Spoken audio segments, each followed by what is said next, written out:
Good afternoon, and thank you for coming to this event hosted by the Center for Policy Studies and Department of Political Science at Case Western Reserve University. It is our great pleasure to welcome John Zaller, Professor of Political Science at UCLA, to our campus today. John is, to my mind, probably the leading scholar of public opinion in the United States at the moment. I was talking with my colleague Justin Buechler and explaining to somebody about his book being, and I said his famous book, The Nature and Origins of Mass Opinion, and I was saying, well, lots of political scientists assign it in their classes on public opinion, and Justice Comment was well, no, actually everybody assigns it in their classes on public opinion. John is also the co-author of The American Ethos, Public Attitudes Towards Capitalism and Democracy, and of The Party Decides, Presidential Nominations Before and After Reform. And in his work on parties, he has, that work on parties has been cited widely during the discussions of the current nomination process, to try to explain the trends on the Republican side.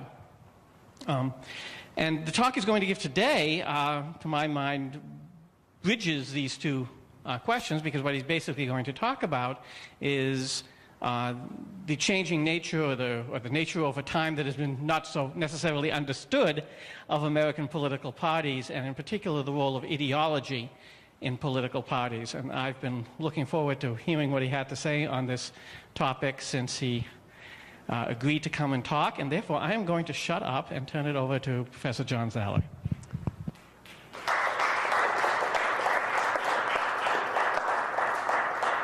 Okay, thank you, Joe. Joe and I are friends from graduate school at Berkeley, and I'm really glad to be able to come to his place and give a talk for his people. Thank you, Joe, for having me. I want to say, though, it's also to some extent my place. My father studied at Case Institute of Technology after World War II.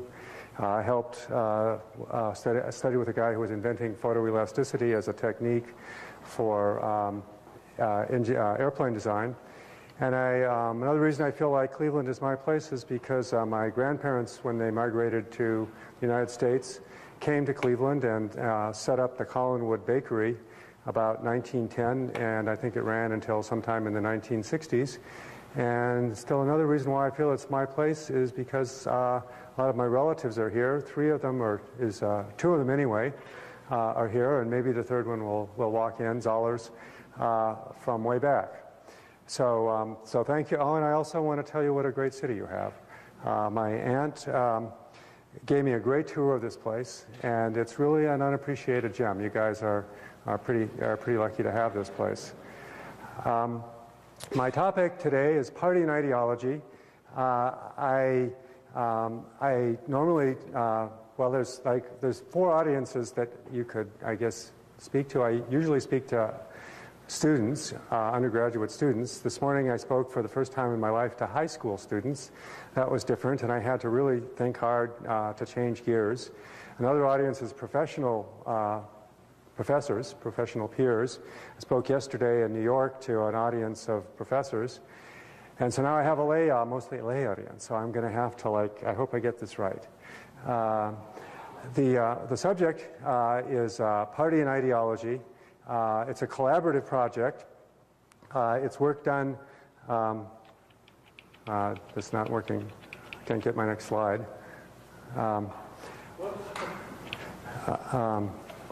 You said push down that. Oh, this one. There we go. Okay.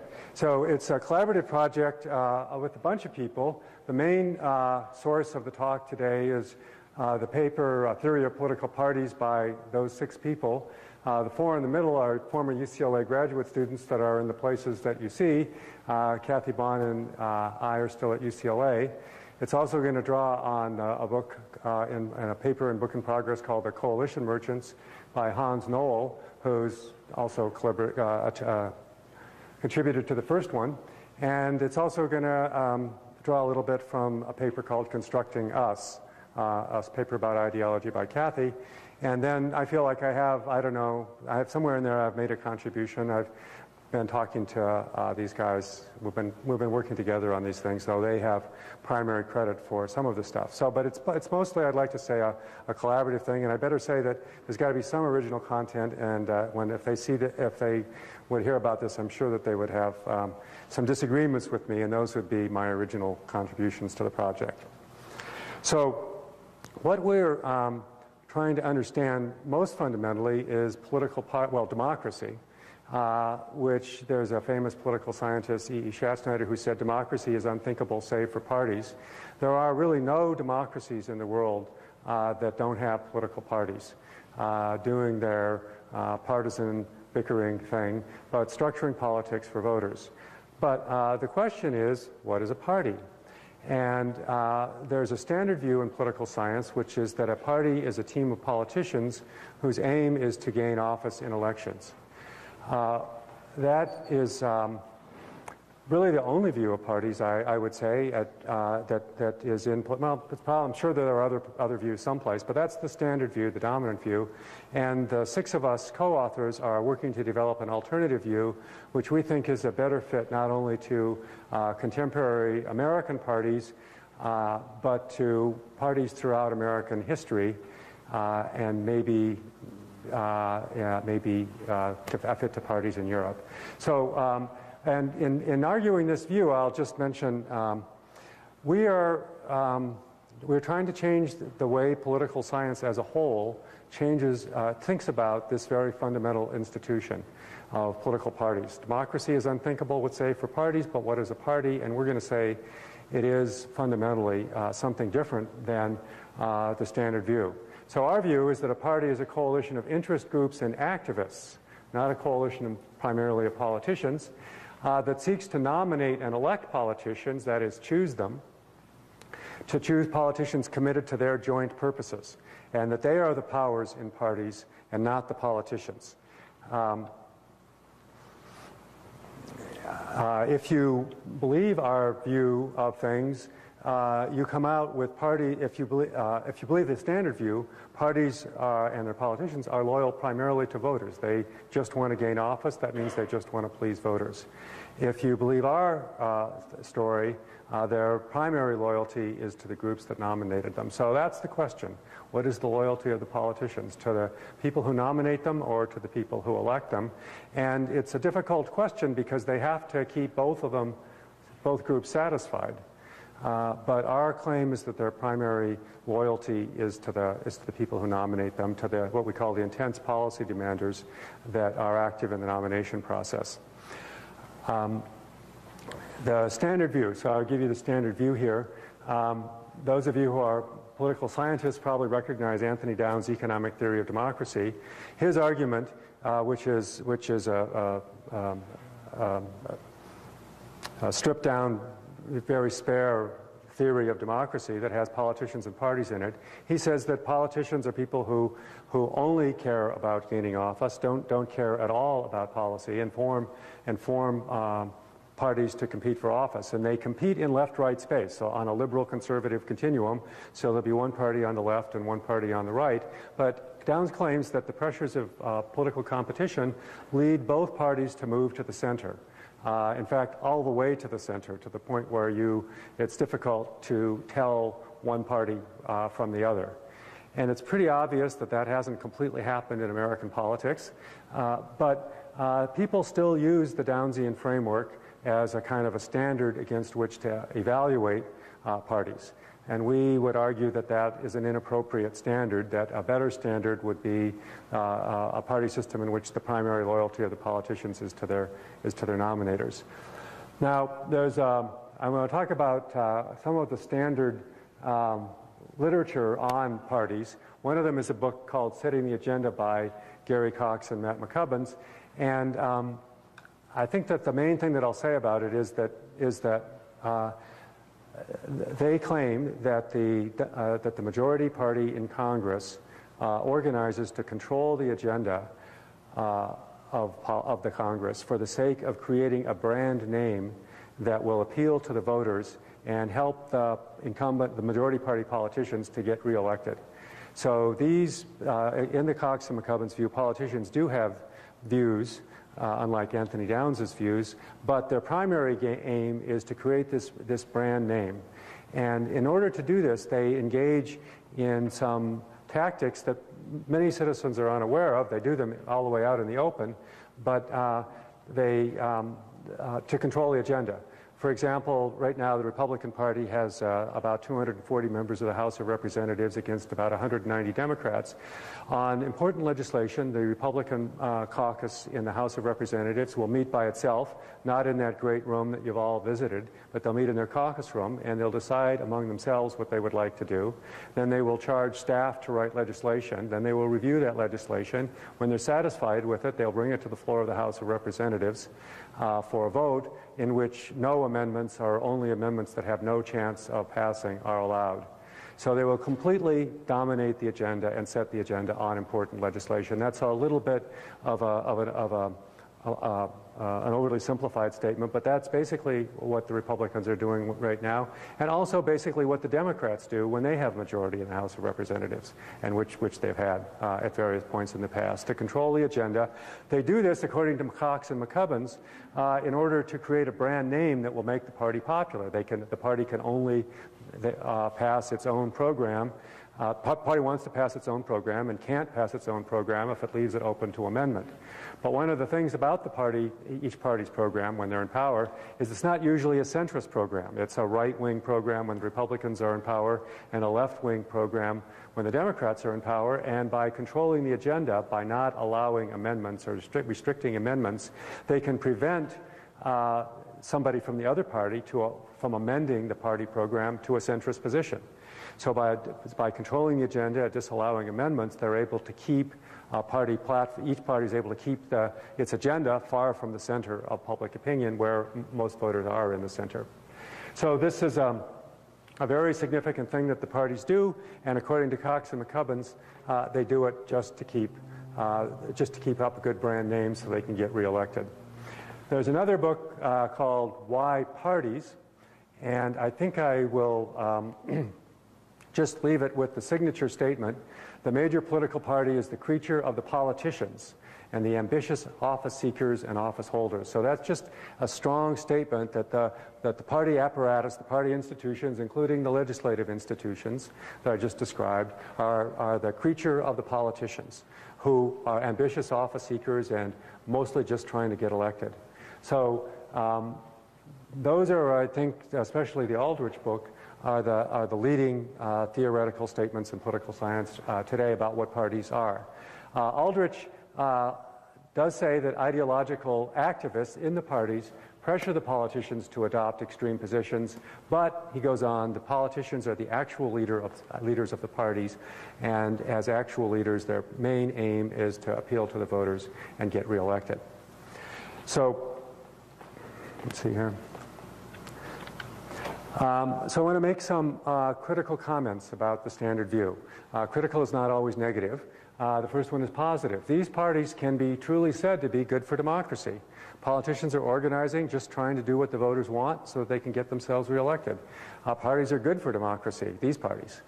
But I have also some critical negative comments. One is, where do these politicians come from? There aren't any strong statements in this theory about how politicians get nominated. They just sort of appear, these ambitious politicians appear and start running for office. And I think that that's a shortcoming in the theory, that it doesn't have a strong account of how nominations occur. The reason that it doesn't have much of a statement is because political scientists probably know less about nominations than the NASA scientists know about the surface of the moon. Even though it's right under our noses, political scientists don't know almost anything about congressional nominations, and not that much actually about presidential nominations. They're beneath the radar of most voters and beneath the radar of political scientists. The other critical comment is these parties and politicians appear to enjoy autonomy from society's main interest groups and activists. And that could be true. Parties might exist just as autonomous forces apart from the major interests in society, but it's a question whether they are or not. And we are going to talk about primary parties in a way that roots them very directly in the interests of the society. So our alternative view, the kind of pillar of our view is that voters are ineffective in monitoring government performance. And that's not to say that they can't see anything, that they can't monitor at all, but there are great limitations in what they're able to monitor and hold politicians accountable for. First of all, there's a lot of what government does, which is just detailed regulation. You know, how much smoke can be emitted by factories, how much logging can go on in the national forests, that kind of stuff. Voters aren't interested. It's way below their radar. But even major government policies are often not effectively monitored by the voters. I mean, in the sense that the government can do whatever the government considers wise, and the voters are not going to punish them. So I'll give you two examples of major policies where the parties where the government office holders had a great deal of discretion. The first one is the Iraq War. George W. Bush won the election of 2000 by 517 votes, I think it was. And I think it's very likely that if Al Gore had gotten 518 more votes than he did, that Al Gore would have been president and there would have been no Iraq War. The voters did not punish George Bush for having the Iraq War. They would not, I believe, have punished Al Gore for not having the Gulf War. That war was a war that was at the discretion or the judgment of the government, and I don't mean this in a cynical way. George W. Bush's judgment was that that was a good war, but it wasn't one that was demanded by public opinion, and it wasn't one that the public complained about afterwards either, and it could have been the same for Gore if he had won. You might say that foreign policy is extraordinary, but my second example would be the Bush tax cuts. There were very large tax cuts, two rounds of tax cuts in the first George Bush administration. If you asked people in polls did they favor tax cuts, they would say that they did. And yes, if it's yes or no, we want yes, a tax cut. If there was a lot of polling on that subject, however, and the thrust of that polling was that about a quarter of there had been, let me back up, the Clinton administration had a large budget surplus, a $200 billion budget surplus, which the Bush administration inherited, and there was a lot of talk and a lot of public opinion polling on what that $200 billion surplus what should be done with it. And so some people said give it all back. Some people said use it to retire the debt. Some people said use it to shore up Medicare and Social Security or to improve education.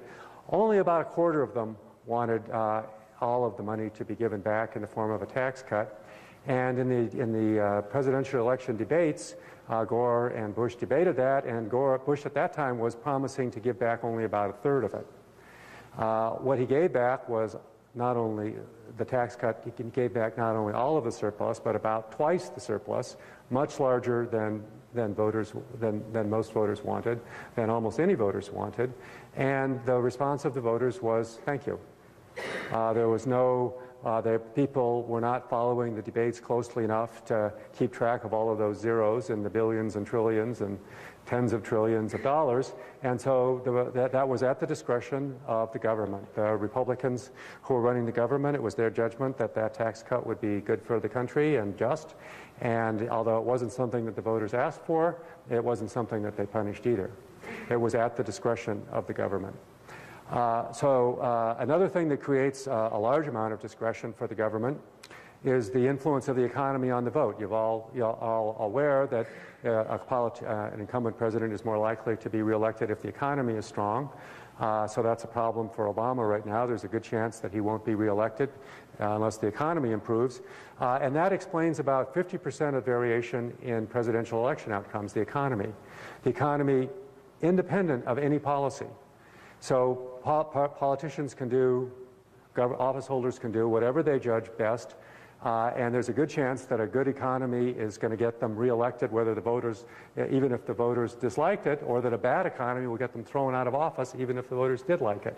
So again, there's a large area where the politicians, the office holders, are free to act at their discretion in their own judgment that the voters will not be able to hold them accountable for.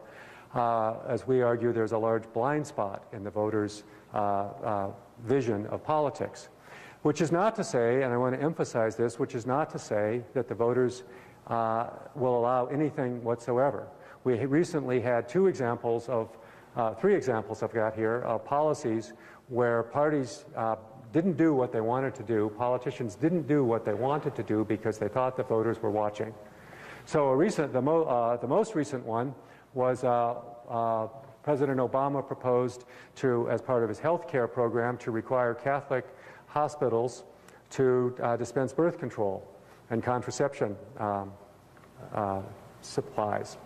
And everybody thought, even people who use birth control and think that it's a good thing, they thought that that was just kind of gross to make the Catholics do that.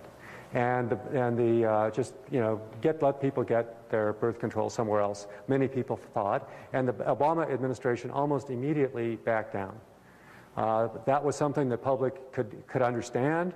They knew what was going on there, they had feelings about it, and the politician backed off. Another example, this was a back down that was so quick and swift you might have missed it. But the Republicans in Congress have been opposed to unemployment benefit extensions. And Tea Party members of the Republican Party, in particular, very strongly opposed to that. And if you remember, they've been fighting Obama on almost everything he wants to do in the area of the economy. And they were prepared to fight the the unemployment extension. But they decided not to. They just said, wait, this is going to be a losing issue for us in an election. Let's just keep our heads down. Let's win the election, and then we'll think about that. So that was a case where I think we know what the Republicans would like to do, but they just said we're not going to contest it right now. Now they may change their mind and contest it again, but for right now they have backed down on something that in their judgment that unemployment should not be extended. Another example is the senior drug benefit that George W. Bush passed in 2003. Extending Medicare, a major new entitlement for drug benefit for senior citizens, is not the Republican ideology. They mostly favor small government and cutting benefits, but they increased benefits for senior citizens in 2003. Why did they do that? Well, they didn't tell me personally, but I'm gonna say that it's because going into the 2000 election, they saw that it was going to be a very close election, that they were going to need absolutely every last vote that they could get. Seniors are organized. Seniors pay attention, especially to senior issues. And George W. Bush did not want to be debating Al Gore and have to say, no, the seniors need to do that one on their own. He wanted to say, no, we're going to provide a senior benefit that's going to be just as good as the Democrats, and having promised, the President Bush kept his word and delivered that. So that was an example of where a pivotal group in a pivotal state was watching, was organized and cared, and got the politicians to respond. So I'm not saying that the politicians never respond. I am saying to public opinion, I'm saying that there's a large area of discretion, which can't be, I can't describe it in a general way, but I can just say it's big. And that's what politicians can do at their own discretion, independent of elections. So why am I going into this? If there's something that the politicians can do that the voters can't monitor and can't control, well, somebody's going to want to try and get hold of that. And that's the interest groups and the activists, what we call the intense policy demanders. People who care very strongly about abortion, one way or the other, or rights for African Americans or women's or gays, one way or the other, or the regulation of the economy or the size of government benefits, one way or the other. While many voters are not watching or watching carefully, there are groups of activists and interest groups that are watching extremely carefully. And there's this big like pot of policy sitting there. And how do they get it? That's what they ask themselves. So there might be two ways that they could get it. One is they could just let the political system work, and after the politicians get elected, they could go lobby them. Could go into George W. Bush gets elected, he's president, and the representatives of the senior citizens can go into him and say, please give us a giant drug benefit. And the president might do that or he might not. It's at his discretion. He's the president. He doesn't really have to do anything he doesn't want to do, as I just explained. He's in a very powerful position. So that's one thing they could do. The other thing that they could do is they could choose the politicians at the nomination stage. And it just makes a lot of sense that that would be something that they would try and do, and it's our argument that that is what they try and do. But there's a problem there, because if they can't monitor politicians, how do they know that they're going to do what they say they do? That's an excellent question, and what they try to do is to select, at the nomination stage, they have a selection of politicians, and they try to get someone who actually genuinely shares their values. And I think that George W. Bush is my favorite on this case. I think that he looks like he personally believed in all of the elements of the Republican program. And I think the various interest groups and activists in the Republican Party could see that he did, and that he was just an excellent guy, that they could all trust him. And in our argument, what the groups try to do at the nomination stage is to look very carefully at these candidates and determine whether they can trust them. Because you're right, they can't monitor them. Once the person is president of the United States, well, they can monitor him, but he's the president. And the congressmen also can hide out and weasel out of things if they want to. So the goal of these groups at the nomination stage is to nominate people who have at least a history of commitment to the party program, and if possible, just a convincing personal commitment to it. And I think that George W. Bush had that. I think most Democrats felt that both Obama and Hillary Clinton had that in 2006, but we've just seen the whole Republican process, the 2008 process. That's been their big problem. They don't trust Romney. He's in many ways their best candidate, but because he doesn't have a long enough history of commitment to their program, so they were very, very upset. In the end, they have selected him, but he's an example of who they don't want to accept most of the time. They had a field that didn't have in it anybody that would be ideally committed to as deeply committed as they would want, and so that was what made it a difficult process for them. And sometimes it's Santorum was committed to parts of the program, certainly the social conservatism aspect of it, but not so much to the economic. And also, they need a certain level of competence, and he didn't have the demonstrated level of competence. You got to be, there's not that many people who can run for president and not put their foot in their mouth all the time. It's easy for us to laugh at them for doing it, but if any of us would try to do it, it wouldn't be pretty. So it takes a very high level of skill to be able to do it, and also the policy commitment. And it's actually a slightly tough problem when you've got a fairly tough problem when you've got a very diverse party. The Republican Party is now a big tent party, not entirely, to everyone's liking, but they're electing people in Massachusetts and New York City. And they had Rudy Giuliani last time, who was a very good politician. He's a tough guy, wasn't going to put his foot in his mouth, but to get elected from New York City, he had to violate elements of the national Republican program, which made him ineligible to be president, to represent, because they didn't trust him even more than they didn't trust Romney. So finding these politicians that they can trust at the nomination stage at the national level is not especially easy for a diverse party. But what they're trying to do is to find someone with a genuine commitment, or at least a record of commitment, and the same for Congress. So we say our model of how nominations work is that candidates come from activist and interest, I'm thinking mostly of Congress now, from activist and interest group communities, and must, as a condition for nomination, accept the agenda of the coalition. And at Congress, at the level of Congress, it's easier to find people who are truly committed to your program because it's a more homogeneous place. It doesn't have to have Texas and Massachusetts and Oregon, types of people. And if a local exception has to be made in a Republican congressional district in Massachusetts, they'll make it and nobody will complain about it in Massachusetts. So it's probably easier to find people who are genuinely committed, but not completely easy, even then. And as I say, the candidates must be acceptable to all of the group members, which can be tricky. And that's what the Romney nomination shows. So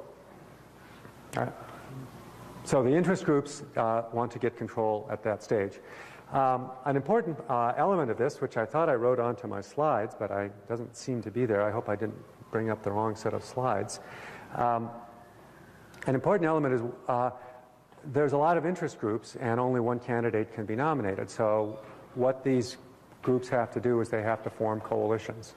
Coalitions are people who have different interests, want different things, but can work together in a coalition. So they can't have conflicting things. They can't, my gain is your loss. They have to have interests that are orthogonal. And if they can work together in a coalition, then they can nominate someone that's acceptable to all of them and maybe truly committed to all of their values and send that person on to Congress. And I mentioned that the candidates must accept the agenda of the coalition. In today's party system, liberal and conservative are shorthand summaries for the group and activist agendas to which politicians must subscribe if they want to be nominated for office. So I think I have here the nut of our program of our argument is that activist and interest group communities capture politicians wholesale. That is, by wholesale, I mean like all across the country. You have a coalition, a conservative coalition or a liberal coalition, all across the country. They're nominating the same type of the politicians with the same commitments, so that then when they go to Congress, you don't have to lobby 435 separate congressmen or a majority 219 separate congressmen. You're nominating them wholesale across the country, committed to your party, to your coalition agenda, and you get them when they're weak. When there's 5 or 6 of them who don't have an office and they'd like to have this office, you get to choose, and the voters aren't paying much attention at all, especially congressional elections. They're paying almost no attention. Whoever has the most money is just going to win, most likely. And even at the presidential elections, we've been reading about the nomination contest, but voter turnout in these things is like 5, 10, 15%. Even for a presidential nomination, the voters are not paying very much attention, and so that creates an opportunity for the people who care a lot, want to work for those candidates, and donate money to them to get who they want. So that's our alternative view. Critical comments on this. These parties cannot be said to be good for democracy. Or at least not obviously so. At the end, I'll make a comment about how some of the good that they do for democracy, and maybe enough, maybe you'll be pleased with them. But these parties do not sound good for democracy as we've theoretically described them. But we have some problems too. One of them is, where do these group-centered parties come from? Is it realistic to believe that diverse interest groups and activists all around the country could somehow form a coalition that would be able to nominate candidates all across the country committed to that party coalition? It's not obvious that they could do that. I didn't stress it when I was talking about the standard view, but that view stresses the parties originate in Congress. So if you got like 435 people under one room, in one big room, they can divide off and organize themselves into parties, and then, having organized in the legislature, go out into the country. But it's a big country for a coalition to form in, and it's not obvious at the outset that could happen. And the third thing that's a critical point, I think a point of weakness or concern anyway for our theory, is that we claim that groups dominate politicians, but there's no evidence, not even impressionistic evidence, that this is so. You don't see a union come out and say, hey, this is the auto workers candidate for president. They stay deeply behind the scenes, and and you don't see it. And so maybe you don't see it because it's not there. We say they don't see it, we don't see it, because these groups are inherently not that popular. Nobody loves a special interest of any kind. And it's one of the things that I think is most striking is the Christian conservatives do not name their groups. We're the Christian conservatives, or activists for Christ, or anything like that when they come into politics. They call themselves the Family Values Coalition. They appeal to things of more general interest when they show their heads at all. But mostly they don't show their heads. They stay behind the scenes. The candidates do meet these people. They are in regular phone conversation with them. They're in fundraisers with them all the time. But we don't see it. And you kind of have to infer that there must be something going on in all those phone calls and all of those fundraising meetings that's really important. But political scientists don't get an opportunity to see it. They're closed to the press and closed to political scientists. And we're left to infer that really important things are going on in those kinds of settings, but we don't see it, and that's a problem for us. In the end, you got to have evidence. You can't just say, I have a theory that this happens. You have to somehow demonstrate, provide evidence that's consistent with it. So what do we have for evidence? Scholars, political scientists, have made little effort to create and test alternatives to the standard view. Instead, they just work within the dominant paradigm. They haven't really considered alternatives. So there's not very much evidence. And as I've already said, nominations in particular are very far beneath the radar. And these meetings between the candidates and the various interest groups at the nomination stage are way beneath the radar. We got a little glimpse of one of those meetings in the 2008 election, where somebody turned on a tape recorder at one of Obama's fundraising speeches, in San Francisco, talking to liberal activists and trying to show him that he was one of them. So he was making fun of the Democrats in West Virginia who were clinging to their guns and their Bibles, and it was a major embarrassment to him. So that's just a little glimpse we get inside of these things, where the politicians are talking to their people. They're trying to bond with them. They're trying to convince them, I'm one of you. And they don't want to broadcast what they have to say out to the whole public, because they want those relationships with their interest group and activist backers to remain private. And they do remain private. Sorry? The pledge is an example of something that is public. Grover Norquist has this pledge where he has all Republican candidates sign this pledge. So that's an example of one that's done out in the open. He's been very successful in maneuvering Republican candidates for Congress to sign this pledge that they won't raise taxes. I think there are a lot more pledges around and promises made than that one. That's an example of one, yes, but I think it's unusual in that it is so public. But it's not unusual in the sense I think there are a lot of them like that, a lot of pledges that are made. Excuse me. Poster child evidence, just sort of anecdotal evidence. The anecdotal evidence is, I'll give one on both sides. The Romney nomination. It's not obvious that groups had anything to do with that. I mean, it looks like it was something between Romney and the voters. Debate performances, especially in South Carolina, were very important. It's not obvious that there were any behind-the-scenes backers for Romney. You can kind of infer that and look, we'll be able to see where he got his money from. You kind of infer that Wall Street has been a big backer of him. Social conservatives were not. It's not obvious the groups controlled that nomination. On the other hand, a piece of evidence where I think you can't see it, but you can taste it, with the House Republicans and their very staunch opposition to any form of spending, and their very, very strong wish to lower taxes, even at the expense of changing the character of Medicare. And conventional politicians and journalists are saying, those guys, those House Republicans, those Tea Party Republicans, they're, quote, crazy. What's the matter with them? Well, what's the matter with them is that they have been nominated by these Tea Party activists that we've been reading about over the last few years, or if not nominated by Tea Party activists, afraid of those Tea Party activists.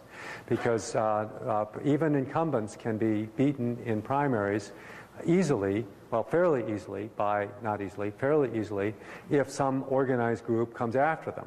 And so those what the Republicans are, who are wanting to cut, to make some of the cuts that they want to make, are, I would say, more, not crazy at all, just more worried about winning nomination and holding nomination than winning re-election.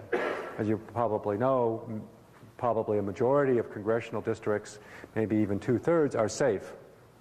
And so the general election isn't going to matter for very much. But the less the general election matters, the more the primary election matters. So I don't know, but if you want to have an explanation for those, for the behavior of the Republicans in Congress, I would bet that they are thinking about activists who might want to come after them in their primaries. You know, Joe, I'm not sure how much farther I should go on. I feel like I've got the big ideas out. It might be best at this point to... I think your basic point, if I understand from chatting with you earlier, is how ideology helps coordinate, and how the creation of ideology helps coordinate, solve the problem you identified as to how the groups coordinating with each other outside of Congress. Okay, so I just skipped over a lot of material, and I guess I will go to the party and ideology section. So what is ideology, and how does that work? I think I'll give you an example, and some of you may remember, it may be in your living memories. Not that long ago, about 70 years ago, the Democratic Party was the party of the white South and the Northern Catholics. It did not include a civil rights agenda. It wasn't very economically progressive either. Franklin Roosevelt's election and administration, the New Deal, made the party economically liberal, but it didn't do anything on the subject of race. It turned a blind eye to Southern segregation. That was because the white South, representatives of the white South, were dominant members in the Democratic Party in the 1930s and 1940s. But by 1964, the Democratic Party had somehow become the party of civil rights.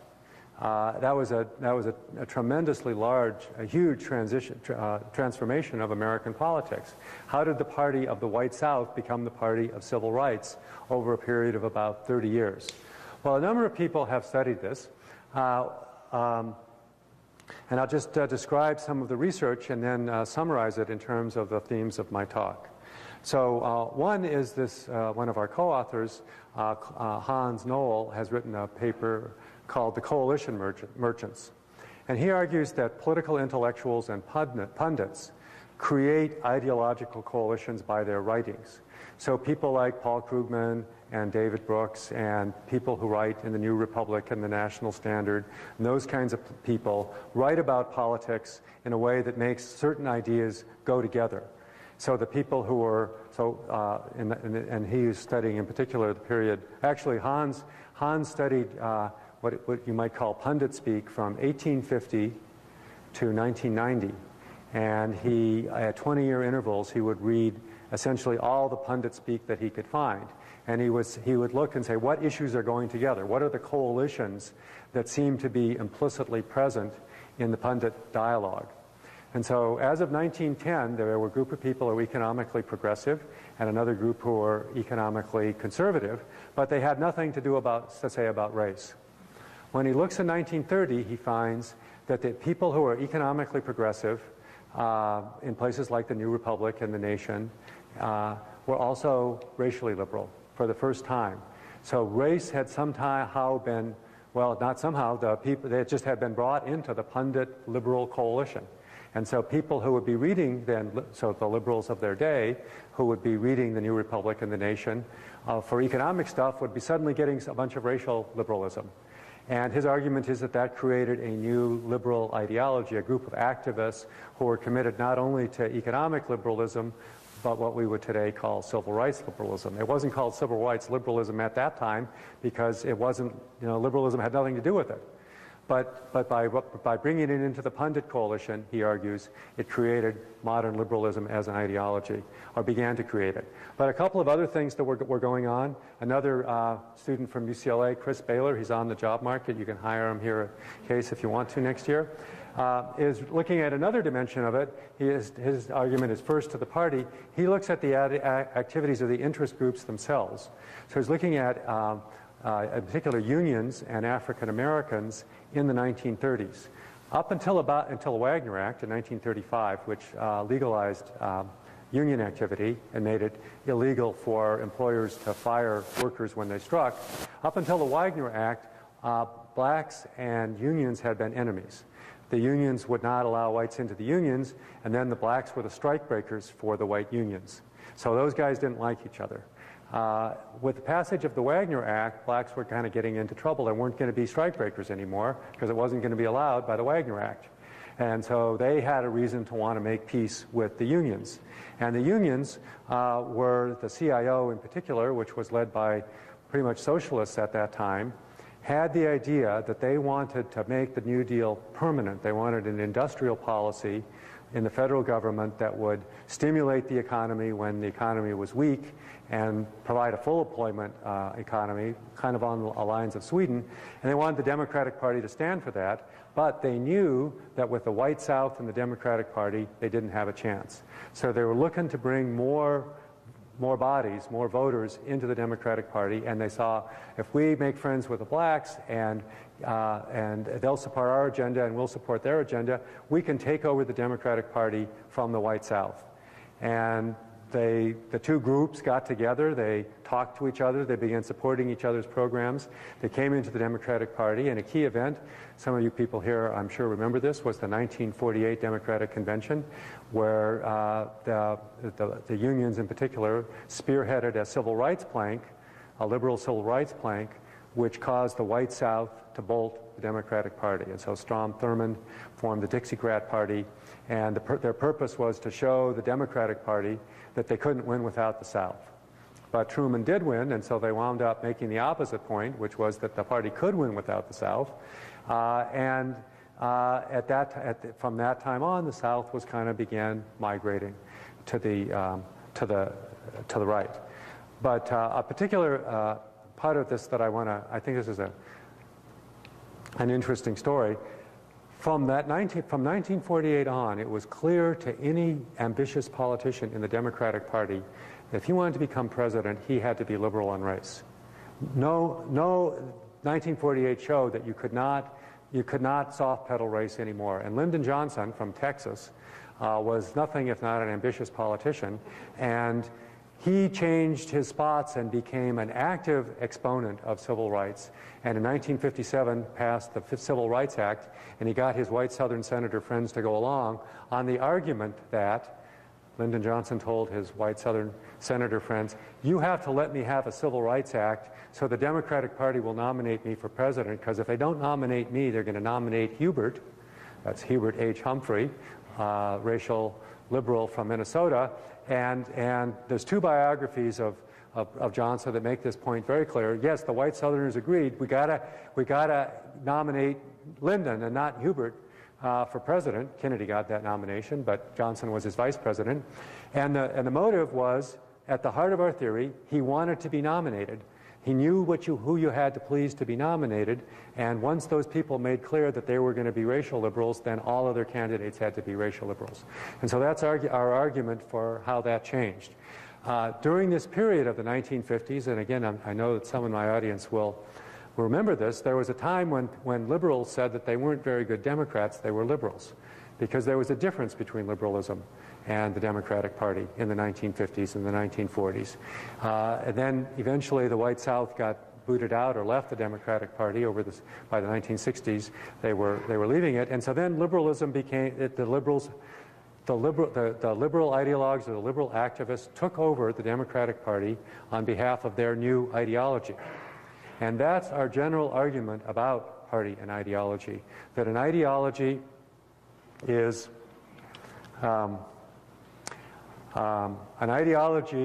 that second line there, an ideology is a coalition of policy demanders managed by the webmaster which results in an agenda. So webmaster is kind of a joke. I mean like the pundits and the activists.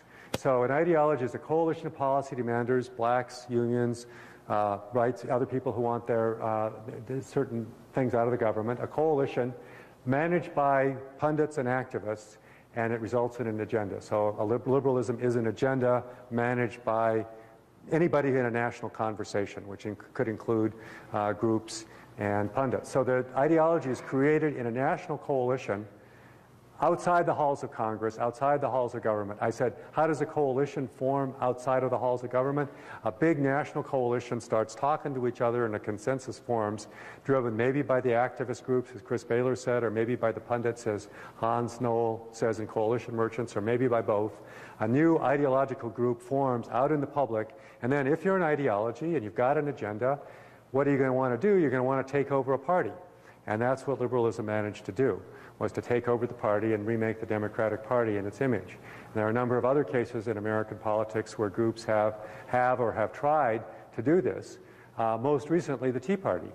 The Tea Party is an ideology that has a little bit of a different flavor from conservatism. It's more anti-immigrant, and it's actually anti-Wall Street, which is a big part of conservatism. And some of their people were pretty full of themselves, and the Tea Party was going to take over the Republican Party. That was their goal, and to make it over in their image, just as the liberals had succeeded in doing. They probably aren't going to succeed in doing that. They're going to remain just one of the groups in the Republican Party. But that's a recent example of how ideology organizes people to take over a party. You can't, if you have a new policy demand, just kind of show up at a party meeting and say, hey, let's be for civil rights in the South. You got to fight your way in. And you got to be organized, and it's ideology that provides the organization for people to organize outside the party and then go into the party to take it over. Yes? Yeah, while I wouldn't disagree with your basic thesis, I would take some issue with your time frame. There were more Republican senators that voted for the Civil Rights Act in 1964 than there were Democratic senators. I participated in the Civil Rights Movement. One of our main targets was the unions. All of the AFL unions were lily white in the middle 60s. So obviously there was that change, but a lot of that change took place with Nixon and the move to the more racist South. The 60s, presidential politics changed, but certainly not congressional politics at that particular point in time. The Democratic Party was still heavily senatorially from the South, and Lyndon Johnson had a terrible time with Southern senators who voted against a lot of things, and certainly civil rights during that period of time. So I guess with that, my question is, how much are parties really a moving target? I mean, maybe they change slowly, but do they continually change? At the present time, they're very ideologically in opposition to each other, quite clearly. But is that likely to continue, or do we see other interest groups coming along that maybe influence both of the parties in different ways? Because there are certainly different parties now than they were in the 60s, and there are different parties in the 60s than they were in the 30s. Excuse me, I'd like to just make a comment. One, when we do questions, we're going to try to record them on the microphone. Wasn't able to do this here. Second is, I'm going to restate Professor Hockenstadt's question briefly. All right. Well, I was going to answer it. Oh, okay. So, well, you will answer, and then if you're close to finish, I'd like to ask Professor Buechler to make a few comments, if that's okay. Yeah, that's fine. Okay, fine. So, all right. So Professor Zala will answer the question. So first of all, on the Republicans were not anti-civil rights, but they were not pro-civil rights either. They had been the party of Lincoln for a long time in name only, and a good deal of their support for the civil rights was, in my opinion, it was a freebie to make mischief, free vote to make mischief in the Democratic coalition. So it is true that they voted for it more than Southern Democrats for sure.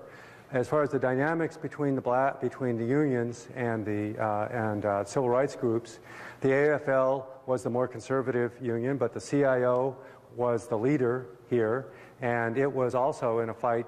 The CIO was trying to outmaneuver the AFL, and the leadership of the CIO in particular was very strongly committed to civil rights and had successfully maneuvered the AFL to not oppose it. So that there was a complex dynamic here, but I'm claiming that liberalism as an agenda had taken over the Democratic Party, had succeeded in capturing the high ground in the Democratic Party, especially as regards presidential nominations. That's what I was stressing. It was a long time before, after the Civil Rights Acts, then some of those Southern conservative senators began to be in trouble at home. So I think my story goes through. There's more details, as you pointed out. But I've got a big overview, and I'm trying to summarize things here. As to parties as a moving target, yes, it's always change. But the claim is that to understand this change, you want to look at nomination politics and how groups get themselves into nomination politics. That's the general claim. And I could talk about some of the further changes. I did mention the Tea Party, and I would have liked to talk about the social conservatives and how they came into the Republican Party. They fought their way in.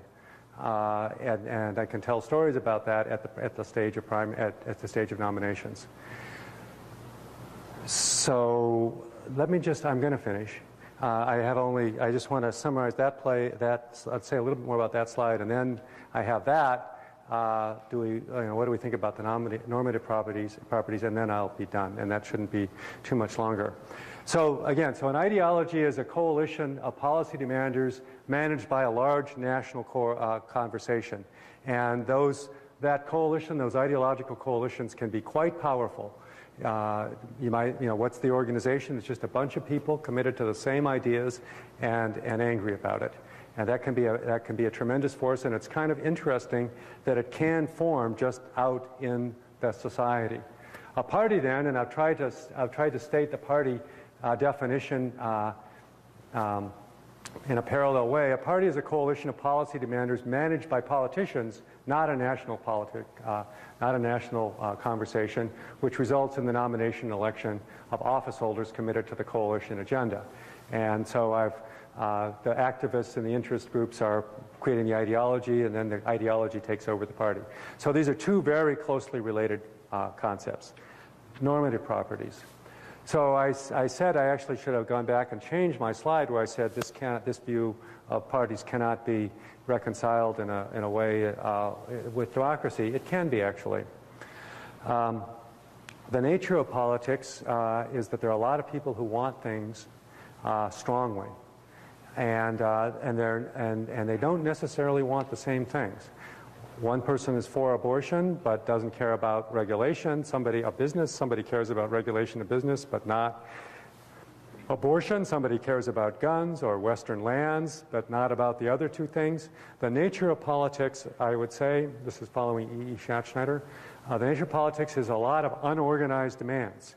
But none of these unorganized demands is strong enough to take over the government by itself. Even the biggest of these intense policy demanding groups, say big business or a group of people who used to call themselves the moral majority, are not near a majority. There's no group that's near a majority.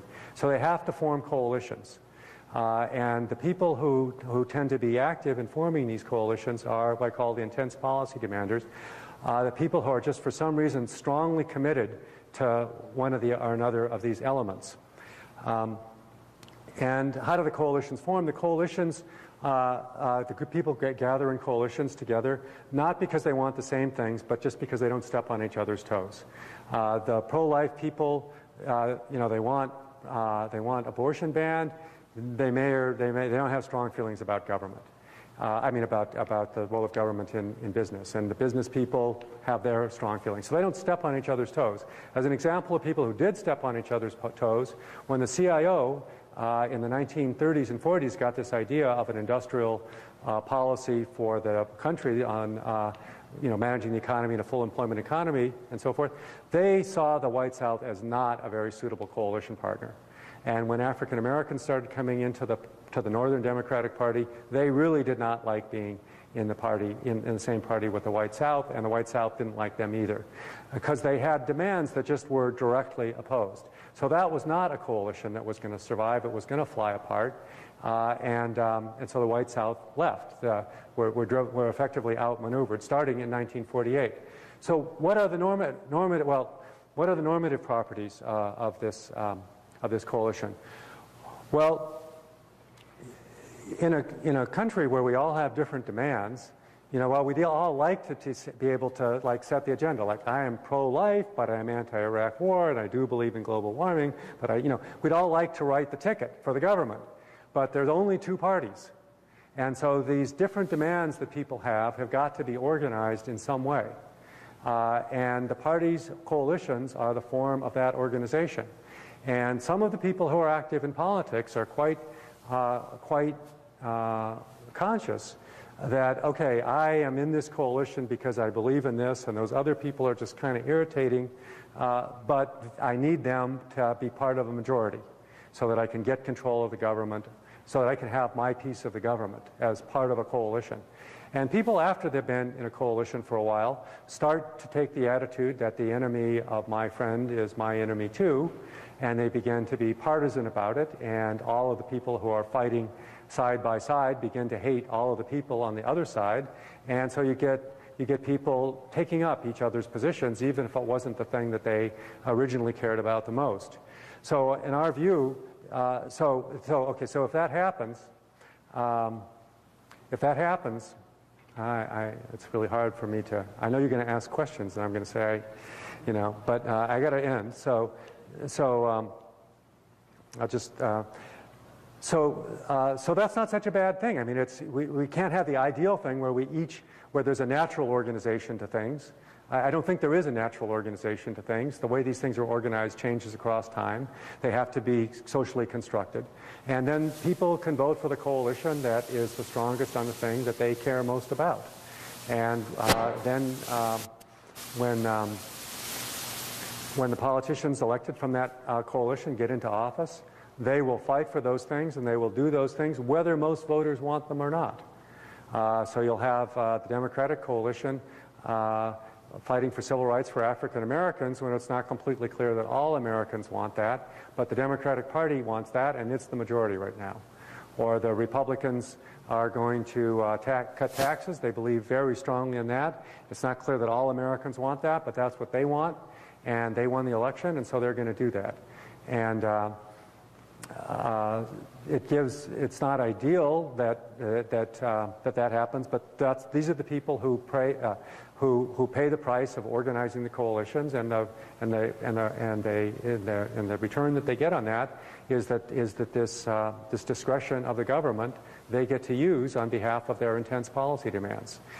And just so, and some of these intense policy demands, even if they're not the ones we like, we have to respect that they are other people's intense policy demands, and we can hope that maybe in the end that nobody's going to be able to keep their own intense policy demands as the policies of the government against a strong and caring majority of the public, and that mostly these people are going to be getting their way on things that they want a lot and the public doesn't care about as much. And maybe over the long run, these guys will provide a little bit of morality to our politics that might otherwise lack it, and push things off off dead center on things that are going to, in the long run, be important, even if, and we're all going to agree with, even if a majority of the public wouldn't on its own have gotten the gumption to get up and fight for them. So you can construct a morally, some elements of a morally pleasing argument out of these intense policy demanders who organize to capture the government on behalf of their demands. So. Thank you very much, Professor Zahler.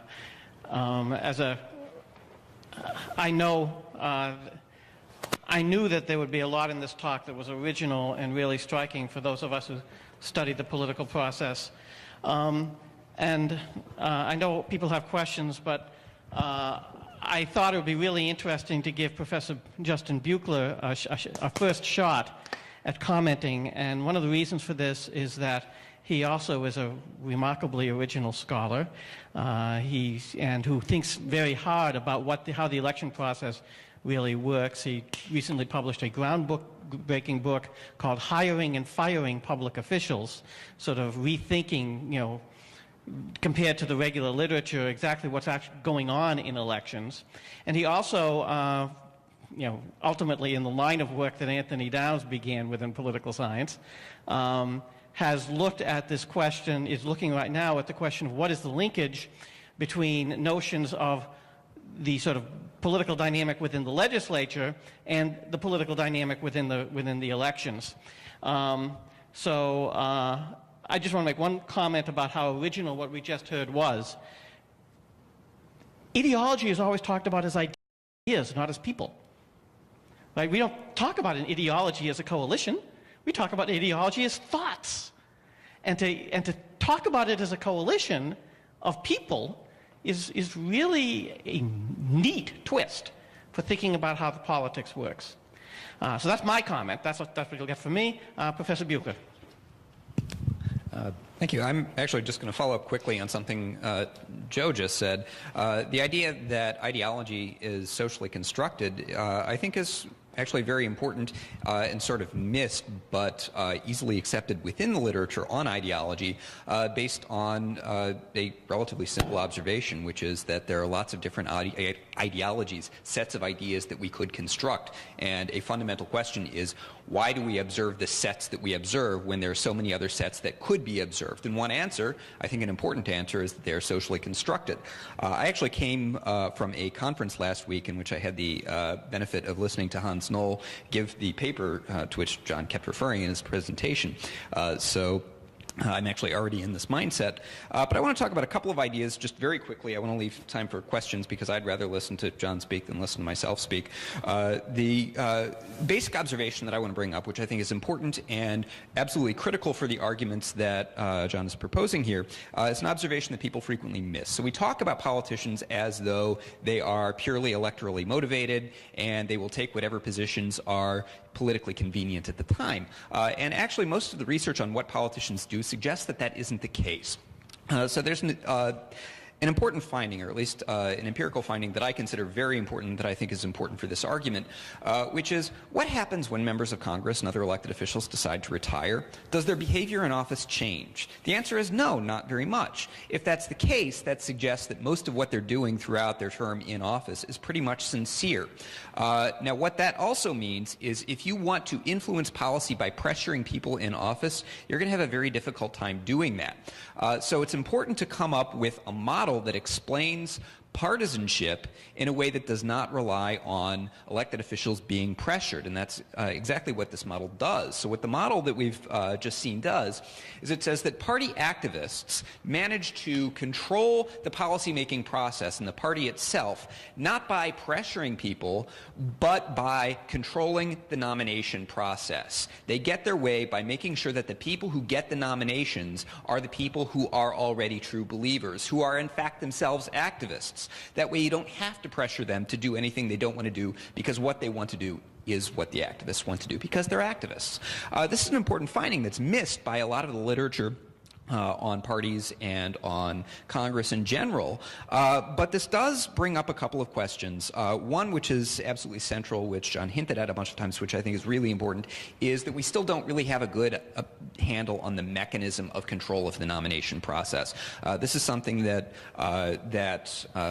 John and his co-authors have been struggling with for a while, and one of the problems is we do frequently observe elections in which party activists fail to get the nominees that they want. So right now, the Republican nomination for the presidency, party officials, party activists seem to have gotten the candidate that they want, given the rather limited pool that they had. But if we look at past nominations, they frequently get candidates that they don't necessarily like. 2008 was sort of a bad year for this model. In general, Republican activists, the party activists, did not like John McCain.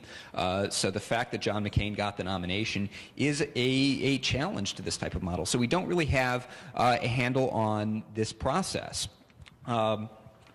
But there's something else going on here, which is this problem of coordination. So essentially what the argument is that party opinion leaders managed to create some sort of consensus among the activists, among different interest groups that constitute the party.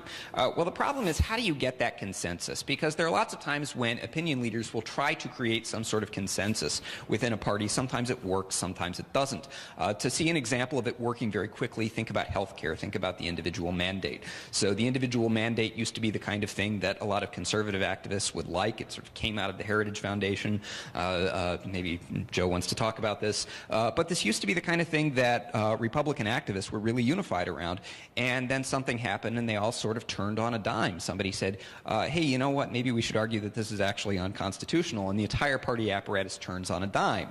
Sometimes that works, sometimes it doesn't. Sometimes there are opinion leaders. I think the type of person that Hans Knoll would focus on in modern politics for the Republican Party might be someone like George Will. So George Will every once in a while goes back to the idea that maybe marijuana should be legalized, and he tries to push this idea within Republican circles and try to get conservative activists to think that this is how they should think, and he tends to fail. Sometimes this process works, sometimes it doesn't. And if that's the case, then one of the analytic challenges for this model is to figure out why does it work sometimes and why does it fail other times.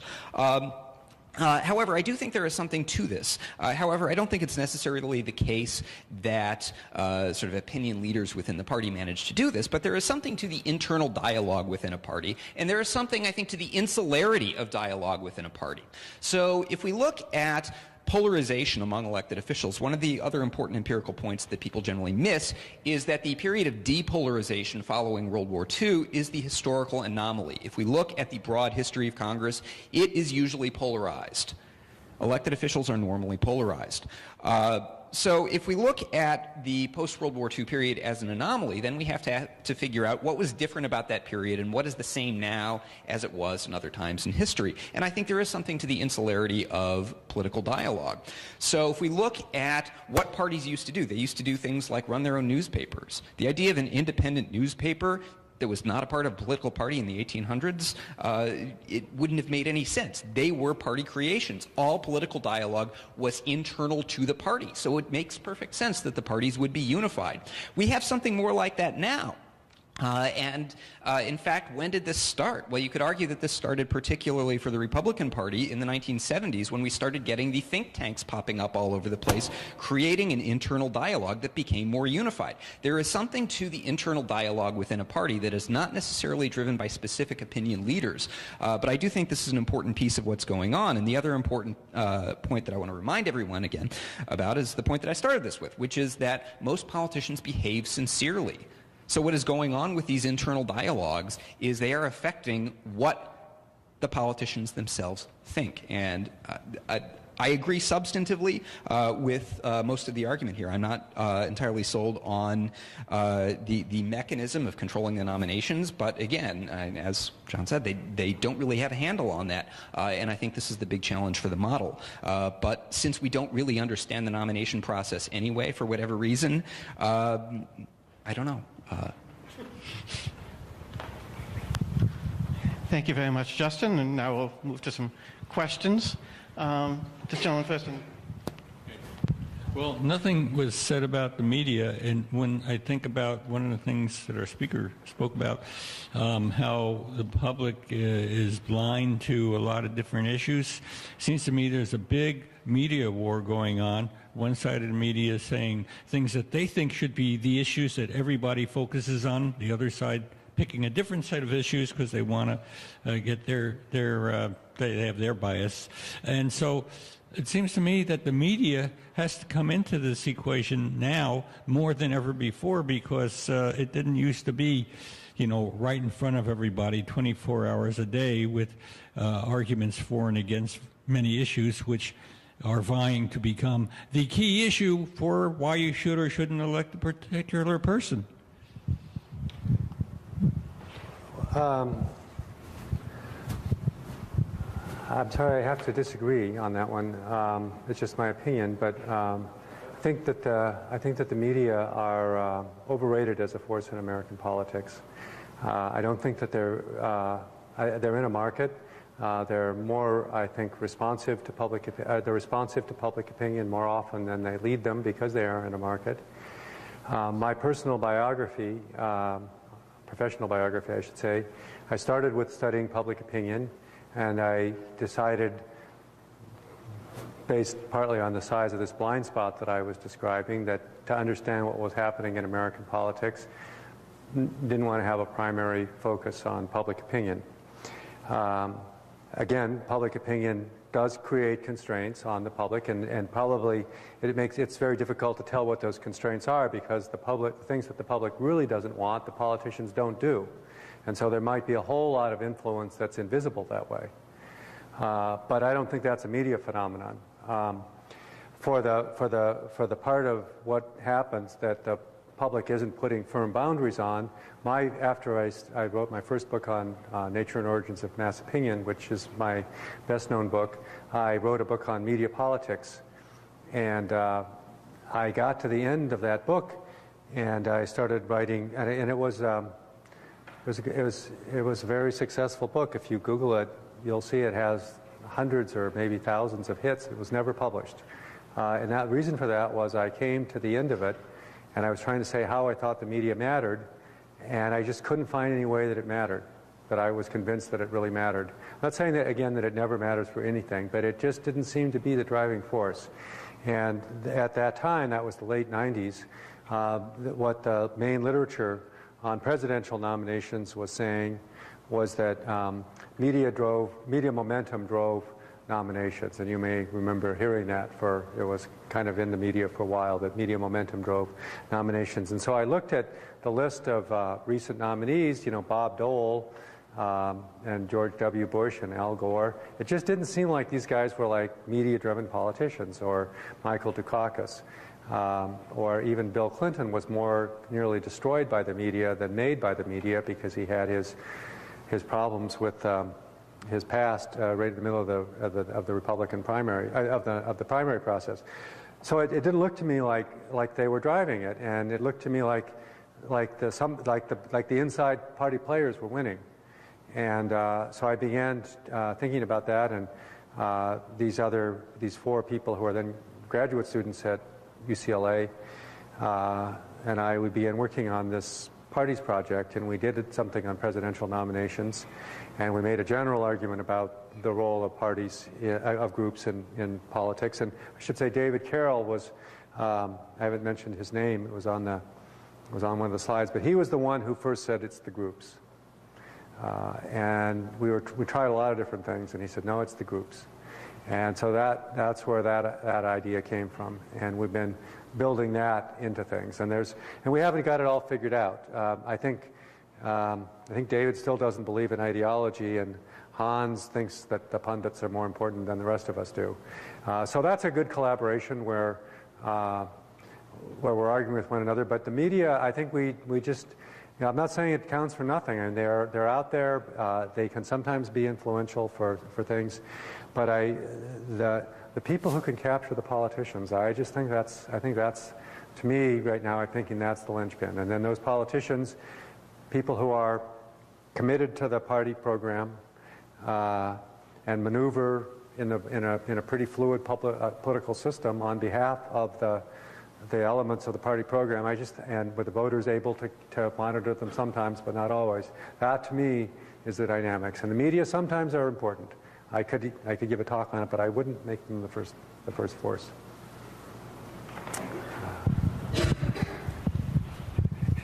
But I moved to look at the issue of putting pundits at the front of the line in terms of helping to form coalitions and aggregate ideas, and where would they be without the media? They need, and Rush Limbaugh needs radio.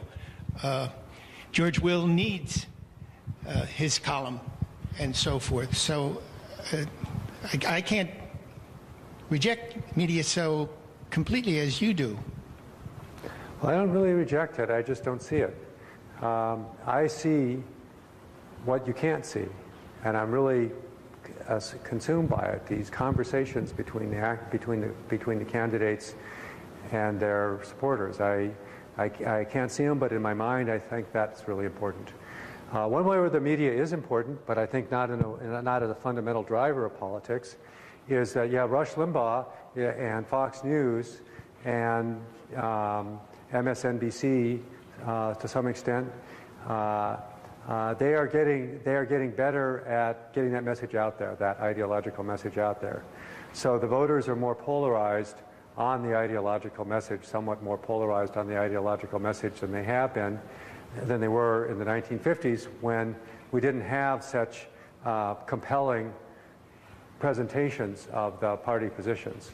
I mean, there's a lot of soft news that carries ideological partisan messages, and it's a democratizing influence. One of my colleagues from UCLA, who's moved on to Harvard, actually, Matt Baum, was the first one to propose the idea that the soft media were becoming carriers of news in the same way that maybe a big supermarket carries some light bulbs and some pliers and maybe some socks. So it just can become a one-stop store. And I think that some of the entertainment, soft news stuff, it's mostly about entertainment, but if there's a war going on, they might show some, movie star guy as he's being drafted and taken off or going off to Iraq. And so that the messages are getting out, they're penetrating further down to people who are not paying as much attention. But I don't think, so they're more polarized, but I don't think that those opinions that are being formed are really driving politics. I think they're reflecting politics. But again, the media can be important, so let me think. I have to think of a time now when I think that the media were originally important. I think on civil rights they were pretty important. In the 50s and 60s, 40s, 50s, and 60s, that the national media were extremely pro-civil rights, and I think that they have probably been a force, including entertainment politics, on gay rights more recently. They popularized that idea before politicians were willing to take it on. So that's important. That's important. And sometimes the journalists get excited about things that I think that as a small example, just before the vote on President Obama's on the Obamacare program, President Obama's health care program, there was a story in California out of California that became national about how an insurance company was, quadrupling the rates or something like that.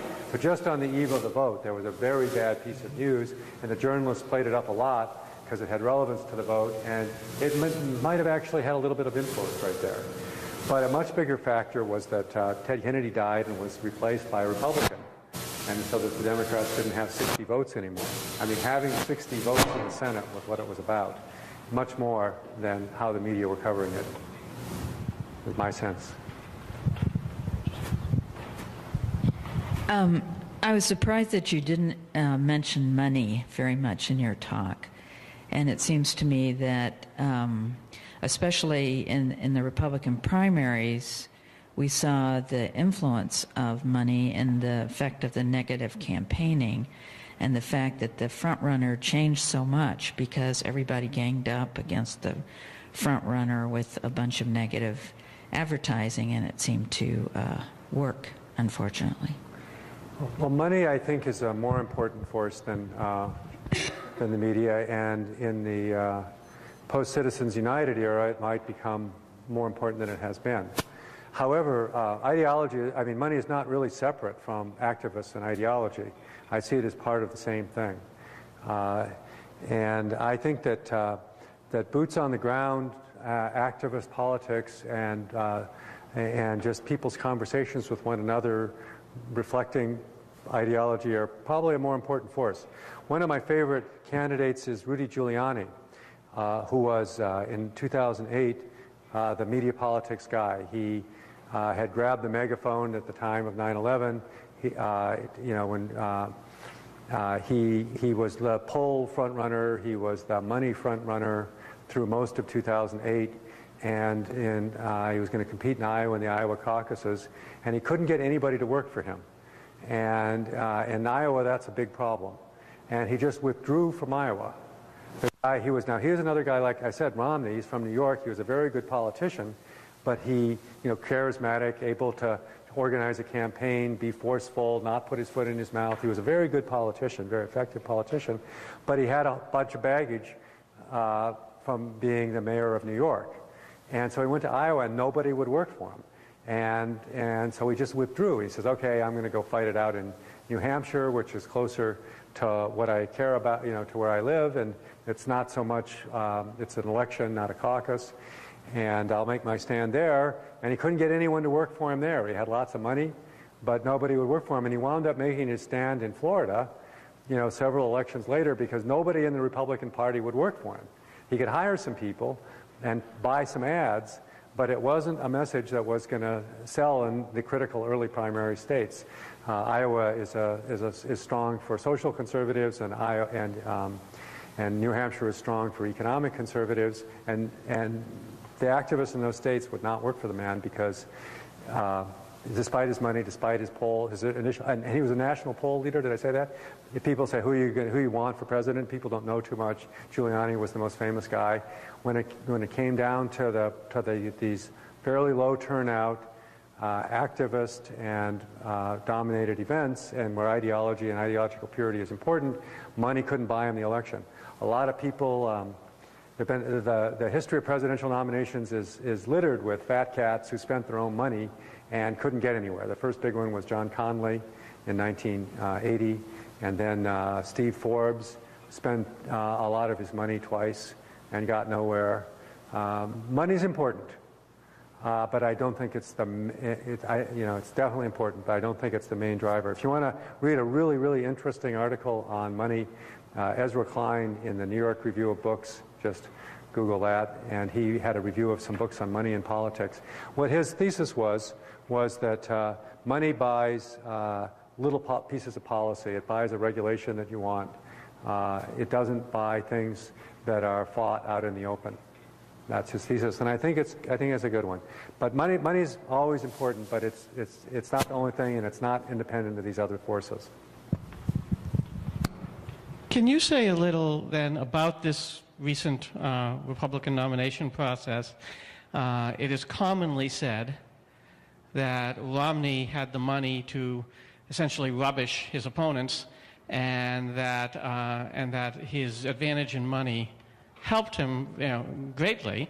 On the other hand, an alternative interpretation is that when it came down to it, Romney was the least unacceptable of the bunch, and that in your framework, a larger portion of the Republican activist coalition was willing to back him than to back the other guys. So what's your feeling about how this thinking applies to the current Republican nomination contest? Well, I agree with what you said. I mean, the second part of it especially, that he had the most money. He had the most money because he was the candidate who was the best bet to go the distance for the party.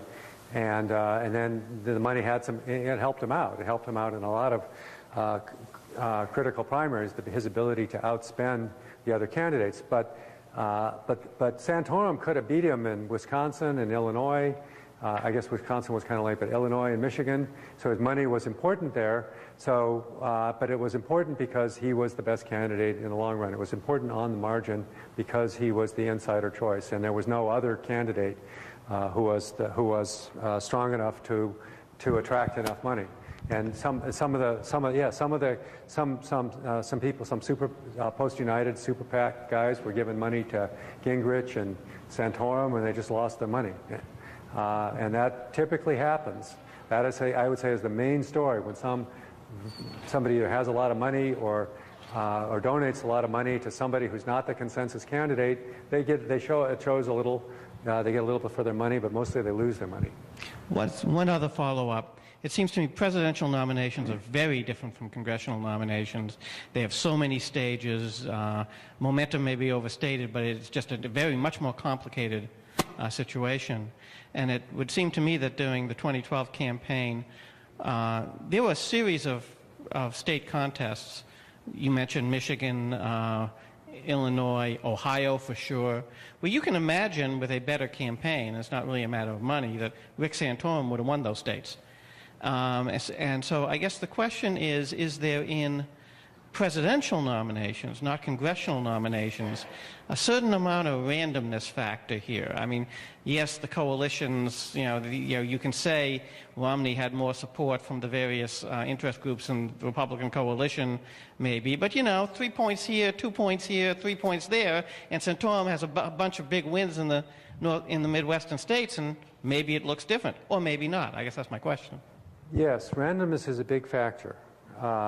Just a particular state where a candidate happens to be popular or unpopular, or I would say a great examples of this came up in the South Carolina primary to the advantage of Newt Gingrich, where one of them was somebody had put out some dirt on his wife, and the other one was when that guy from Fox News, Juan Williams, asked him this question that threw up the softball that Gingrich was able to hit out of the park, and that guy was nobody until he answered those questions on national TV, and he shot to the top of the pack, and that was a random event. And if you run the thing over again, it wouldn't have happened that way. And so randomness is a big factor in this.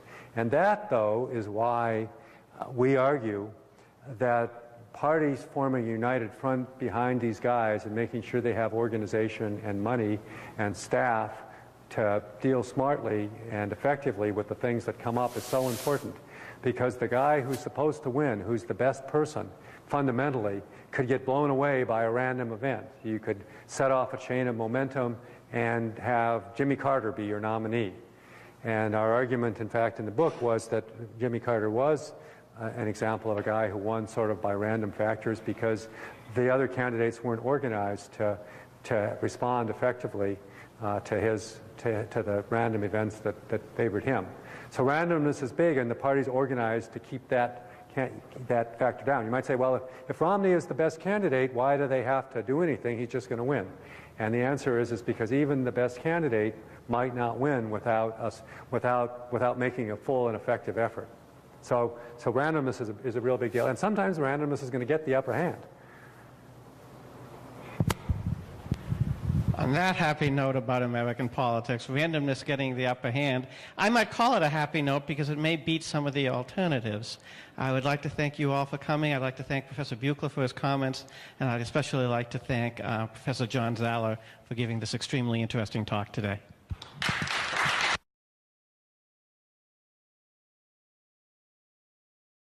Good afternoon, and thank you for coming to this event hosted by the Center for Policy Studies and Department of Political Science at Case Western Reserve University. It is our great pleasure to welcome John Zaller, Professor of Political Science at UCLA, to our campus today. John is, to my mind, probably the leading scholar of public opinion in the United States at the moment. I was talking with my colleague Justin Buechler and explaining to somebody about his book being, and I said his famous book, The Nature and Origins of Mass Opinion, and I'm saying, well, lots of political scientists assign it in their classes on public opinion, and Justin's comment was, well, no, actually, everybody assigns it in their classes on public opinion. John is also the co-author of The American Ethos, Public Attitudes Towards Capitalism and Democracy, and of The Party Decides, Presidential Nominations Before and After Reform. And in his work on parties, he has, that work on parties has been cited widely during the discussions of the current nomination process. To try to explain the trends on the Republican side. And the talk he's going to give today, to my mind, bridges these two questions, because what he's basically going to talk about is the changing nature or the nature over time that has been not so necessarily understood of American political parties, and in particular the role of ideology in political parties. And I've been looking forward to hearing what he had to say on this topic since he agreed to come and talk, and therefore I am going to shut up and turn it over to Professor John Zaller.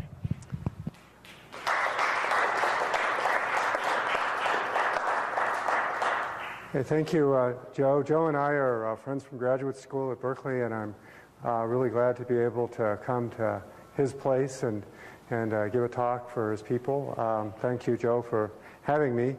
I want to say, though, it's also to some extent my place. My father studied at Case Institute of Technology after World War II. I helped study with a guy who was inventing photoelasticity as a technique for airplane design. And another reason I feel like Cleveland is my place is because my grandparents, when they migrated to the United States, came to Cleveland and set up the Collinwood Bakery about 1910, and I think it ran until sometime in the 1960s. And still another reason why I feel it's my place is because a lot of my relatives are here. Three of them two of them anyway, are here, and maybe the third one will walk in, Zollers, from way back. So thank you. Oh, and I also want to tell you what a great city you have. My aunt gave me a great tour of this place, and it's really an unappreciated gem. You guys are pretty lucky to have this place. My topic today is party and ideology. I normally something different than the standard view.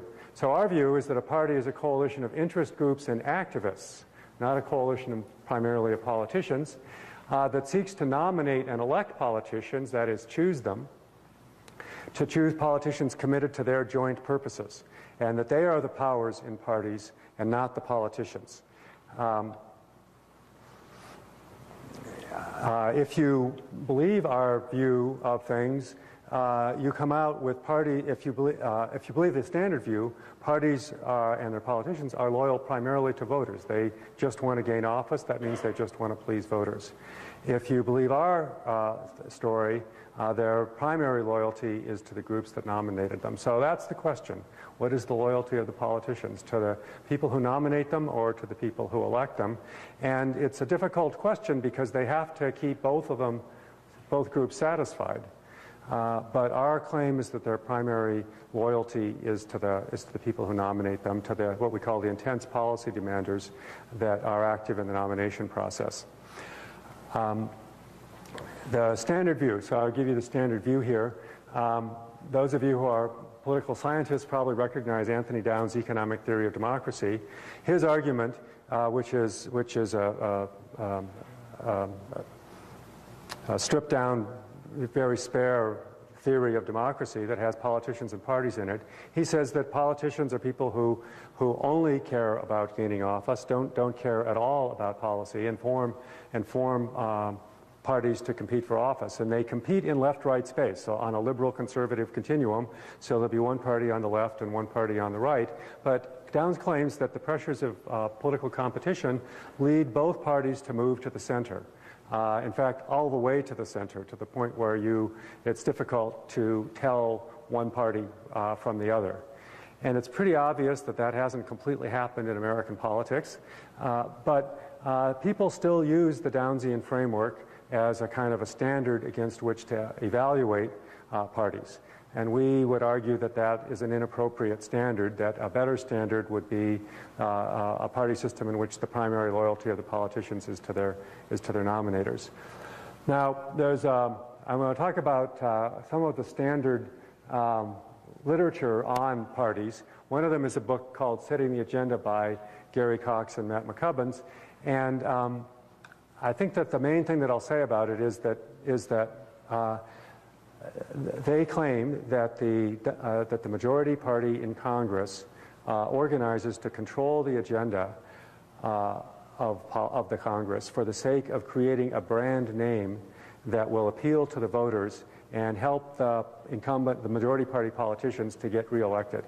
So these, in the Cox and McCubbins view, politicians do have views, unlike Anthony Downs' views, but their primary aim is to create this brand name. And in order to do this, they engage in some tactics that many citizens are unaware of. They do them all the way out in the open, but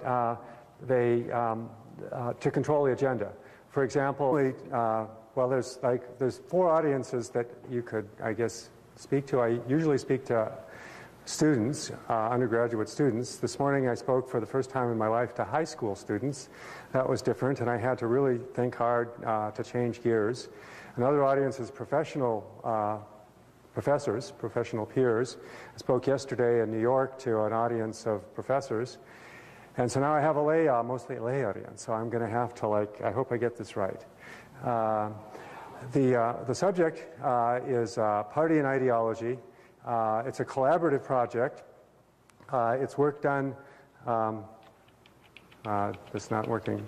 I can't get my next slide.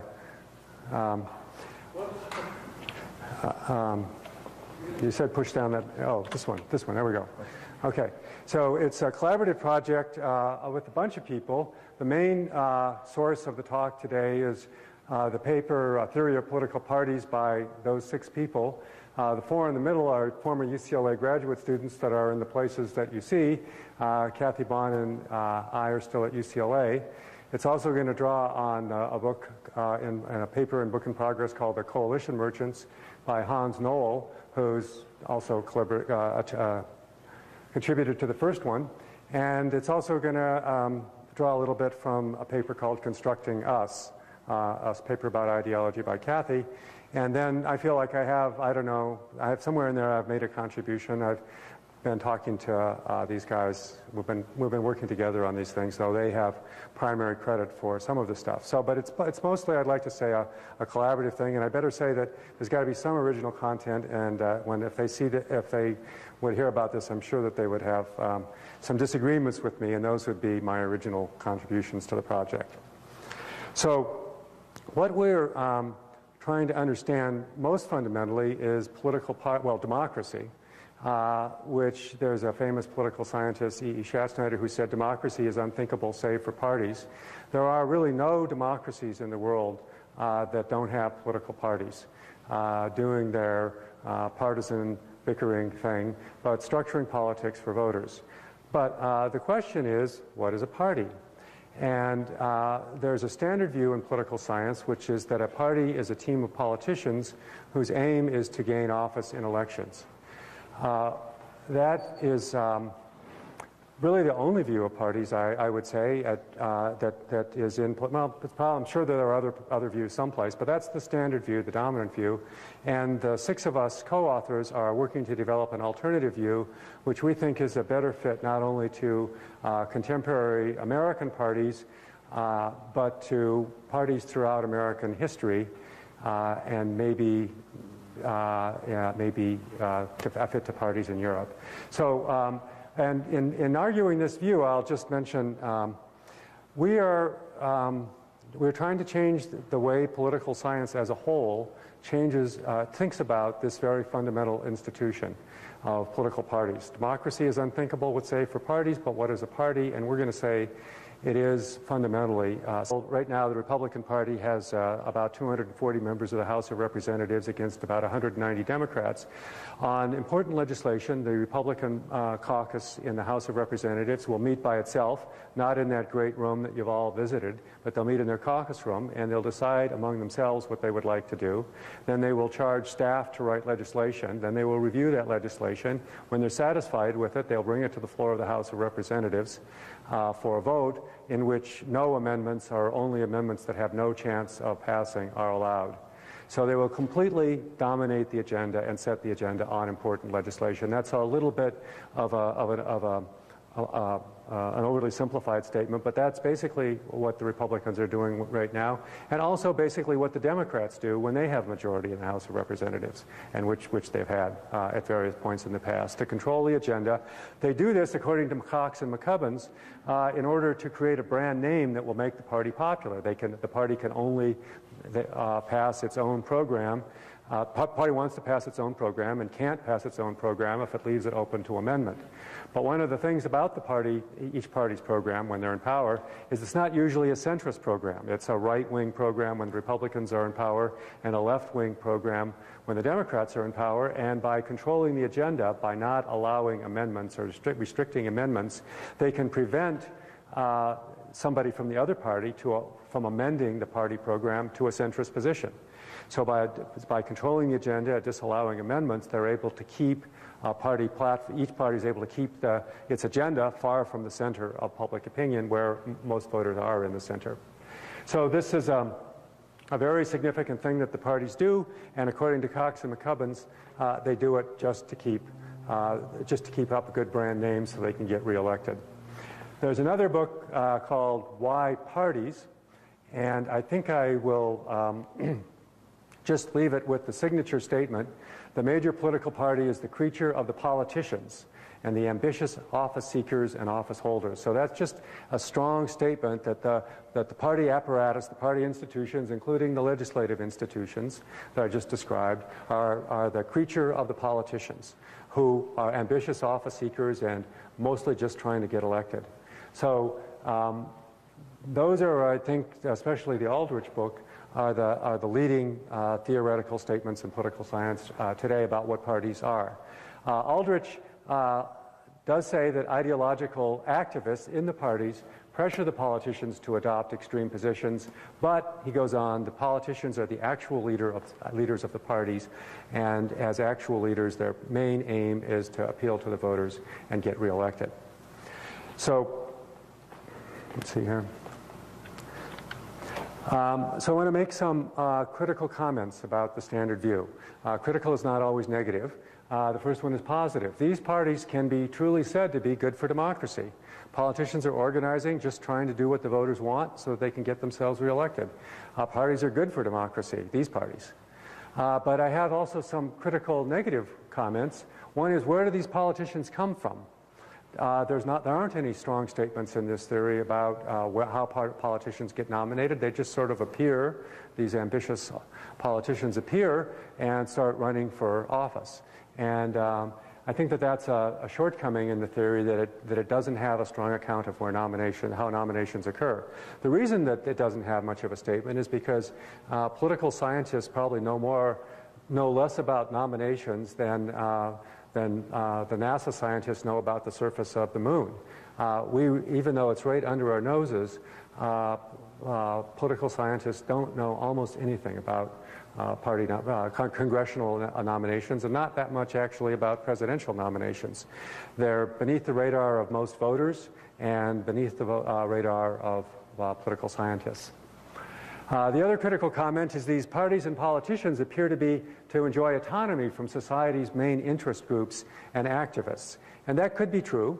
Parties might exist just as autonomous forces apart from the major interests in society, but it's a question whether they are or not. And we are going to talk about primary parties in a way that roots them very directly in the interests of the society. So our alternative view. The kind of pillar of our view is that voters are ineffective in monitoring government performance. And that's not to say that they can't see anything, that they can't monitor at all, but there are great limitations in what they're able to monitor and hold politicians accountable for. First of all, there's a lot of what government does, which is just detailed regulation. How much smoke can be emitted by factories, how much logging can go on in the national forests, that kind of stuff. Voters aren't interested. It's way below their radar. But even major government policies are often not effectively monitored by the voters. I mean, in the sense that the government can do whatever the government considers wise, and the voters are not going to punish them. So I'll give you two examples of major policies where the parties where the government office holders had a great deal of discretion. The first one is the Iraq War. George W. Bush won the election of 2000 by 517 votes, I think it was. And I think it's very likely that if Al Gore had gotten 518 more votes than he did, that Al Gore would have been president and there would have been no Iraq War. The voters did not punish George Bush for having the Iraq War. They would not, I believe, have punished Al Gore for not having the Gulf War. That war was a war that was at the discretion or the judgment of the government, and I don't mean this in a cynical way. George W. Bush's judgment was that was a good war, but it wasn't one that was demanded by public opinion, and it wasn't one that the public complained about afterwards either. And it could have been the same for Gore if he had won. You might say that foreign policy is extraordinary, but my second example would be the Bush tax cuts. There were very large tax cuts, two of them, two rounds.